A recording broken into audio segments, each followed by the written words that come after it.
Malayo pa lang ay maririnig mo na ang sigawan ng mga tao dito sa Pinapawan. Isang prayer rally ang ginaganap. Ito ay suporta sa dating Pangulo na ngayon ay hawak na ng ICC.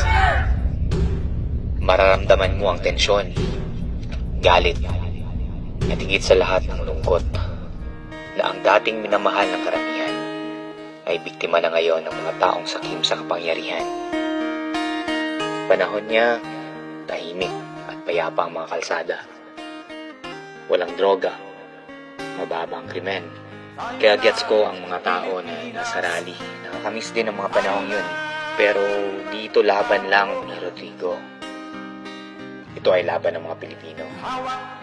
Pilipinong naniniwala na may pag-asa pa ang Pilipinas. Pilipinong nakatikim ng pagbabago. Pilipinong naniniwala sa ating sariling batas.